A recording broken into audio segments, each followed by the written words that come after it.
नमस्कार दोस्तों, आप सभी का स्वागत है हमारे चैनल टोटल टाइम न्यूज पर। तो चलिए मध्य प्रदेश की आज की 10 बड़ी फटाफट खबरों की जानकारी हम आपको वीडियो में देने वाले हैं। इससे पहले आप हमारा वीडियो कहां से देख रहे हैं, आप हमें कमेंट सेक्शन में जरूर बताएं। अगर आप चैनल पर पहली बार आए हैं तो चैनल को सब्सक्राइब कर दे और वीडियो को लाइक कर दे।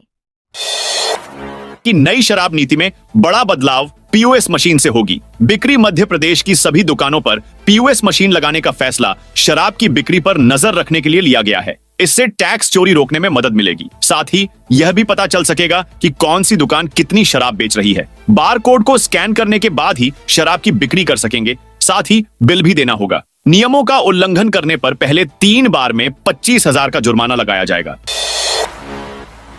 अब हर मोहल्ले का इंचार्ज एक सिपाही। इंदौर शहर के 7 थाना इलाकों में अब हर मोहल्ले के लिए एक सिपाही को इंचार्ज बनाया जाएगा, ताकि यहां पुलिस आसानी से लोगों तक पहुंच सके, बारीकी से अपराधियों की छानबीन हो सके, बाहरी इलाकों में रहने वाले लोगों की पुख्ता सुरक्षा हो सके। यह प्लान अफसरों ने बनाया है। इस पैटर्न पर काम करने वाले पुलिस कर्मियों का मूल्यांकन भी होगा कि वे कितना काम कर पा रहे हैं या नहीं। एमपी में 150 किलोमीटर में बनेगा एयरपोर्ट। मध्य प्रदेश में अब जगह जगह विमान उड़ते नजर आएंगे। यहां अनेक एयरपोर्ट बनाए जाएंगे। ये पीपीपी मोड पर तैयार किए जाएंगे। इतना ही नहीं, कई एयर स्ट्रिप डेवलप की जाएंगी और अनेक हेलीपैड भी बनाए जाएंगे। इस प्रकार प्रदेश भर में जिला और ब्लैक स्तर पर भी हवाई यातायात उपलब्ध होगा। राज्य सरकार की नई एविएशन पॉलिसी के अंतर्गत ये काम किए जाएंगे। नई एविएशन पॉलिसी प्रदेश में पर्यटन और उद्योग की संभावनाओं को दृष्टिगत रखते बनाई जा रही है। एमपी में हर एक 150 किलोमीटर पर एक एयरपोर्ट बनाया जाएगा। प्रदेश के छोटे शहरों में भी एयरपोर्ट बनाए जाएंगे। यहां छोटे एयरपोर्ट बनाकर अंतरराज्यीय व्यावसायिक उड़ानें शुरू की जाएंगी। इसके साथ ही हर 100 किलोमीटर पर हवाई पट्टियां और हर 50 किलोमीटर पर हेलीपैड बनाए जाएंगे। आउटसोर्स कर्मचारियों के लिए पुलिस सत्यापन को अनिवार्य कर दिया है। यह फैसला यात्री सुरक्षा को ध्यान में रखते हुए लिया गया है, क्योंकि पिछले कुछ समय में आउटसोर्स कर्मचारियों की संलिप्तता, यात्रियों के उत्पीड़न, सामान की चोरी और रेलवे संपत्ति को नुकसान पहुंचाने के मामलों में सामने आई है। 4 जिलों को जोड़कर इंदौर बनेगा। महानगर इंदौर मेट्रोपॉलिटन रीजन (आईएमआर) पर लगातार मंथन चल रहा है। कनेक्टिविटी, उद्योग और पर्यावरण का संतुलन बनाने का प्रयास किया जा रहा है। इसके लिए नए प्लान में विस्तार किया गया है। नई औद्योगिक ऊंचाइयों को छूने के लिए दिल्ली मुंबई इंडस्ट्रियल कॉरिडोर को लिया गया है। इंदौर, उज्जैन, देवास और धार को मिलाकर वर्ष 2051 के हिसाब से आईएमआर की प्लानिंग इंदौर विकास प्राधिकरण के अधीन मेहता एंड कंसल्टेंट कंपनी कर रही थी। डाटा जुटाया जा रहा था, लेकिन अब प्लान में बदलाव हो रहा है। इसमें सोनकच्छ, मक्सी, बदनावर जैसे क्षेत्र भी जोड़े जा रहे हैं।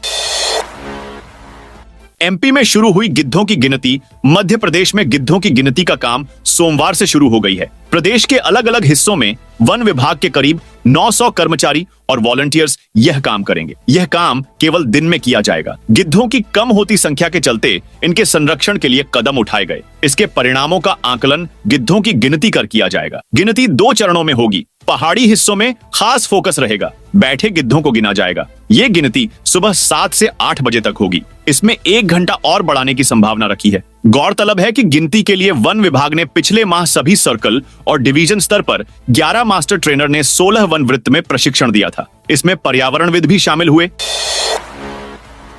एमपी में 50,000 शिक्षकों को होगा फायदा। एमपी के स्कूलों में बच्चों को पढ़ाने वाले शिक्षक अब अधिकारी भी बनते सकते हैं। लोक शिक्षण संचालनालय ने इसके लिए मंजूरी दे दी है। इसके बाद जिला परियोजना समन्वयक के लिए होने वाली परीक्षा में ये शामिल हो सकेंगे। अब परीक्षा के लिए इन्हें अपात्र घोषित किया था। इस निर्देश के बाद डीपीसी के लिए चयन में 50,000 लोग और दायरे में होंगे। जिले बच्चों की प्राइमरी एजुकेशन के लिए जिला परियोजना समन्वयक की जवाबदारी होती है। इसके लिए व्याख्याओं को पात्र माना गया है। अब उच्च माध्यमिक शिक्षकों को भी इसके दायरे में लाया गया है। शिक्षक संगठन के अध्यक्ष उपेंद्र कौशल के मुताबिक उच्च माध्यमिक शिक्षक विभाग के नियमों के मुताबिक व्याख्याओं के समकक्ष हैं। बावजूद इसके विभाग ने भर्ती के लिए इन्हें अपात्र कर रखा था।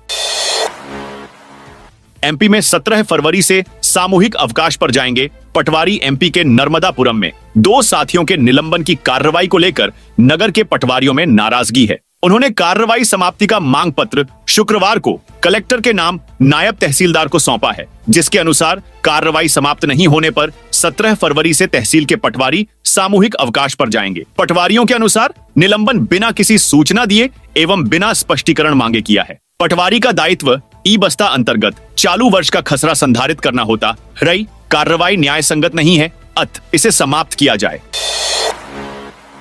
एमपी में 18 फरवरी से बारिश का आसार। मध्य प्रदेश में मौसम का मिजाज पूरी तरह से करवट ले चुका है। फरवरी के दूसरे पखवाड़े के शुरू होते ही मौसम में बदलाव देखने को मिलने लगा है। दिन के साथ अब रात में भी तापमान बढ़ने लगा है। मौसम में बदलाव आते ही गर्म कपड़े भी लोगों के शरीर से कम होने लगे हैं। पश्चिमी विक्षोभ के चलते ऐसे हालात बने हुए हैं। मौसम वैज्ञानिक ने बताया कि पश्चिमी विक्षोभ लगातार आने से मौसम बदल रहा है। वहीं 18 फरवरी को एक और पश्चिमी विक्षोभ आ रहा है। इससे तापमान में बढ़ोतरी होगी। ये 34 डिग्री पार भी जा सकता है। वहीं सुबह शाम की हल्की सर्दी का असर अभी बना रहेगा। रविवार को अधिकतम तापमान 30 डिग्री और न्यूनतम 13 डिग्री दर्ज किया गया। बात तापमान की करें तो धार, गुना, खरगोन, रतलाम, रीवा, शिवपुरी, नरसिंहपुर और उज्जैन जिले के रात का तापमान में करीब 3 डिग्री उछाल आया है। वहीं भोपाल, रीवा, शहडोल और सागर संभाग के कई शहरों में दिन के तापमान में 2 से 4 डिग्री तक वृद्धि हुई है।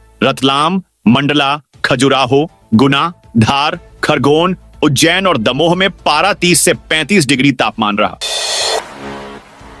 महाशिवरात्रि से पहले महाकाल मंदिर में विशेष तैयारी। उज्जैन के विश्व प्रसिद्ध महाकालेश्वर मंदिर में महाशिवरात्रि से पहले शिव नवरात्रि का पर्व 17 फरवरी से शुरू होने जा रहा है। 9 दिनों तक चलने वाले इस पर्व में भगवान महाकाल और कोटेश्वर महादेव का विशेष अभिषेक और पूजन किया जाएगा। शिव नवरात्रि के पहले दिन सुबह 8 से 9 बजे तक कोटितीर्थ कुंड पर स्थित श्री कोटेश्वर महादेव का शिव पंचमी पूजन अभिषेक होगा। इसके बाद भगवान महाकालेश्वर का पूजन अभिषेक शुरू होगा। पूरे नवरात्रि काल में 11 ब्राह्मणों द्वारा एकादशनी रुद्राभिषेक पाठ किया जाए।